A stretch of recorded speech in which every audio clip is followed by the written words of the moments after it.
Miss you സുഡു. I miss you too. Hey guys, അങ്ങനെ 2 ആഴ്ചത്തെ മടിക്ക് ശേഷം ഞാൻ ക്ലാസ്സിന് പോകണമെന്ന് അറിയാമോ?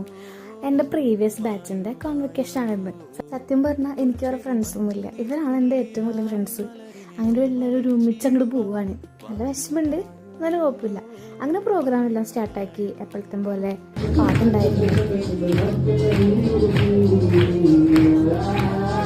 നമ്മൾ അടിച്ചു പൊളിച്ചു, ഡാൻസ് ഉണ്ടായിരുന്നു, പിന്നെ കുറേ ഫണ്ണി ഗെയിംസ് ഉണ്ടായിരുന്നു. സത്യം പറഞ്ഞാൽ ഗെയിംസ് കളിച്ചപ്പോൾ വന്ന വിഷമമൊക്കെ കുറച്ചൊക്കെ ഒന്ന് മറന്നു പോയിട്ടുണ്ടായിരുന്നു. അങ്ങനെ ഗെയിംസ് എല്ലാം കഴിഞ്ഞ് നമ്മൾ ഫുഡൊക്കെ കഴിച്ചിട്ട് കുറച്ച് നല്ല മൊമെന്റ്സ് നമ്മൾ എൻജോയ് ചെയ്തു. കുറച്ച് നല്ല ക്വാളിറ്റി മൊമെന്റ്സ് ഉണ്ടായിരുന്നു. അതിനുശേഷം മെയിൻ പ്രോഗ്രാം സ്റ്റാർട്ടാക്കി. അവർക്ക് സർട്ടിഫിക്കറ്റ് കൊടുക്കല്. ഇതെന്താണെന്ന് അറിയാമോ? കയ്യിലിരിക്കുന്നത് സ്നേഹം, വെറും സ്നേഹം.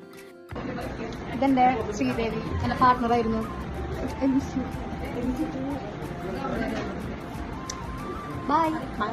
വിഷമമുണ്ട് നമ്മുടെ അർജുനെ പിരിഞ്ഞു പോണേന്. ഞാൻ പറഞ്ഞ എനിക്ക് ഭയങ്കര സങ്കടമായി. കാരണം ഞാൻ ആരോട് സംസാരിക്കും, പിന്നെ ആരെ കൂടെ ഇരിക്കും എനിക്ക് അറിയാൻ പാടില്ല. ആരോടും ബൈ പറഞ്ഞിറങ്ങി. പിന്നെ ഇതൊക്കെ എന്തിനാ യൂട്യൂബിൽ ഇടുന്നതെന്ന് ചോദിക്കുന്ന ആൾക്കാർക്ക് സനിയേപ്പിച്ചേരാട്ടോ. വ്ളോഗ് ഇടാൻ സപ്പോർട്ട് ചെയ്യുന്നുണ്ട്. 100 സബ്സ്ക്രൈബേഴ്സ് ഉണ്ട്. നമുക്ക് വീണ്ടും കാണാം. ബൈ.